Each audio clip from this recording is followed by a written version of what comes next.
अगर पत्नी है तो दुनिया में सब कुछ है। राजा की तरह जीने और आज दुनिया में अपना सिर ऊंचा रखने के लिए अपनी पत्नी का शुक्रिया अदा करें। आपकी सुविधा असुविधा आपके बिना कारण के क्रोध को संभालती है। आपके सुख से सुखी और दुख से दुखी है। आप रविवार को देर तक बिस्तर पर रहते हैं, लेकिन उसका कोई रविवार या त्योहार नहीं होता है। चाय लाओ, पानी लाओ, खाना लाओ, ये ऐसा है, वो ऐसा है, कब अकल आएगी तुम्हें, ऐसे ताने मारते हो। उसके पास बुद्धि है और केवल उसी के कारण तो आप जीवित हैं, वरना दुनिया में आपको कोई भी नहीं पूछेगा। अब जरा इस स्थिति की सिर्फ कल्पना करें।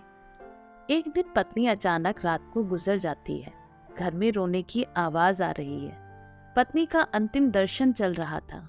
उस वक्त पत्नी की आत्मा जाते जाते जो कह रही है उसका वर्णन सुनिए। मैं अभी जा रही हूँ, अब फिर कभी नहीं मिलेंगे, तो मैं जा रही हूँ। जिस दिन शादी के फेरे लिए थे उस वक्त साथ साथ जिएंगे ऐसा वचन दिया था, पर अचानक अकेले जाना पड़ेगा ये मुझको पता नहीं था। अपने आंगन में अपना शरीर छोड़कर जा रही हूँ। बहुत दर्द हो रहा है मुझे, लेकिन मैं मजबूर हूँ। अब मैं जा रही हूँ। मेरा मन नहीं मान रहा, पर अब मैं कुछ नहीं कर सकती। बेटा और बहू रो रहे हैं, देखो। मैं ऐसे नहीं देख सकती और उनको दिलासा भी नहीं दे सकती हूँ। पोता बा बा कर रहा है, उसे शांत करो। बिल्कुल ध्यान नहीं दे रहे हैं।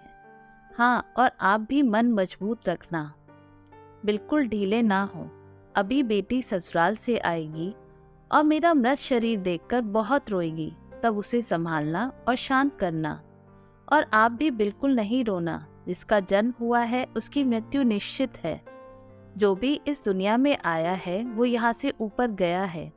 धीरे धीरे मुझे भूल जाना, मुझे बहुत याद नहीं करना और इस जीवन में फिर से काम में डूब जाना। अब मेरे बिना जीवन जीने की आदत जल्दी से डाल लेना। आपने इस जीवन में मेरा कहा कभी नहीं माना है। अब जिद छोड़कर व्यवहार में विनम्र रहना। आपको अकेला छोड़कर जाते हुए मुझे बहुत चिंता हो रही है। सुबह उठते ही दवा लेना ना भूलना। चाय अगर आपको देर से मिलती है तो बहू पर गुस्सा ना करना। अब मैं नहीं हूँ यह समझकर जीना सीख लेना। बेटा और बहू कुछ बोले तो चुपचाप सब सुन लेना। कभी गुस्सा नहीं करना।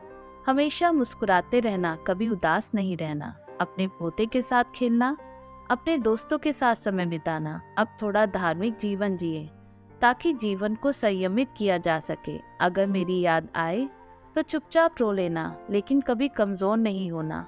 मेरा रुमाल कहाँ है, मेरी चाबी कहाँ है, अब ऐसे नहीं चिल्लाना। सब कुछ ढंग से रखने और याद रखने की आदत डालना। सुबह और शाम नियमित रूप से दवा ले लेना। अगर बहू भूल जाए तो खुद से याद कर लेना। जो भी खाने को मिले प्यार से खा लेना और गुस्सा नहीं करना। मेरी अनुपस्थिति खलेगी, पर कमजोर नहीं होना। धीरे धीरे से चलना। यदि बीमार हो गए और बिस्तर में लेट गए तो किसी को भी सेवा करना पसंद नहीं आएगा। शाम को बिस्तर पर जाने से पहले 1 लोटा पानी मांग लेना। प्यास लगे तभी पानी पी लेना। अगर आपको रात को उठना पड़े तो अंधेरे में कुछ लगे नहीं, उसका ध्यान रखना। शादी के बाद हम बहुत प्यार से साथ रहे, परिवार में फूल जैसे बच्चे दिए। अब उन फूलों की सुगंध मुझे नहीं मिलेगी। उठो, सुबह हो गई, अब ऐसा कोई नहीं कहेगा। अब अपने आप उठने की आदत डाल लेना। किसी की प्रतीक्षा नहीं करना। भगवान की भक्ति और पूजा करना भूलना नहीं। अब फिर कभी नहीं मिलेंगे। मुझसे कोई भी गलती हुई हो तो मुझे माफ़ कर देना।